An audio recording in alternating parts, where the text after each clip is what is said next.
شروع اللہ کا نام لے کر جو بڑا مہربان نہایت رحم والا ہے۔ ان فرشتوں کی قسم جو ڈوب کر کافروں کی جان کھینچ لیتے ہیں، اور ان کی جو مومنوں کی جان آسانی سے نکالتے ہیں، اور ان کی جو تیرتے ہوئے جاتے ہیں پھر لپک کر آگے بڑھتے ہیں، پھر دنیا کے کاموں کا انتظام کرتے ہیں کہ وہ دن آ کر رہے گا جس دن وہ زلزلہ آئے گا، پھر اس کے پیچھے اور زلزلہ آئے گا۔ اس دن لوگوں کے دل خوف زدہ ہوں گے اور آنکھیں جھکی ہوئی۔ کافر کہتے ہیں کیا ہم الٹے پاؤں پھر لوٹیں گے؟ بھلا جب ہم کھوکھلی ہڈیاں ہو جائیں گے تو پھر زندہ کیے جائیں گے؟ کہتے ہیں کہ یہ لوٹنا تو سراسر نقصان کا لوٹنا ہوگا۔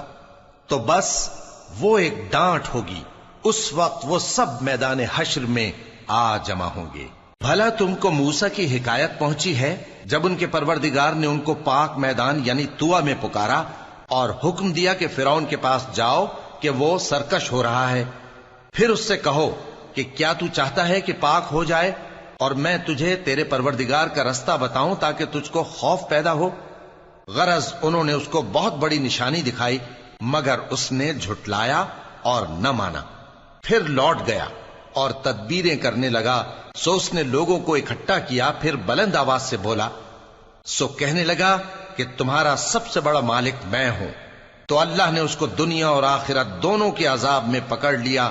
جو شخص اللہ سے ڈر رکھتا ہے اس کے لیے اس قصے میں عبرت ہے۔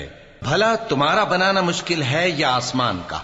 اللہ نے اس کو بنایا، اس کی چھت کو اونچا کیا، پھر اسے برابر کر دیا، اور اسی نے رات تاریک بنائی اور دن کو دھوپ نکالی، اور اس کے بعد زمین کو پھیلا دیا۔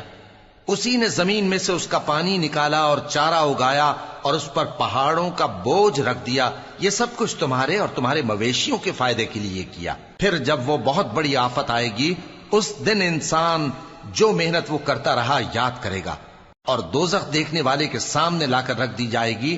اب جس نے سرکشی کی اور دنیا کی زندگی کو مقدم رکھا تو اس کا ٹھکانہ دوزخ ہی ہے۔ اور جو اپنے پروردگار کے سامنے کھڑے ہونے سے ڈرتا اور نفس کو بیجا خواہشوں سے روکتا رہا تو اس کا ٹھکانہ بہشت ہی ہے۔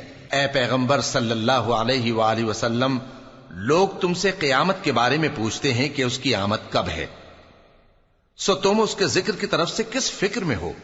اس کا منتہا یعنی واقع ہونے کا وقت تمہارے پروردگار ہی کو معلوم ہے۔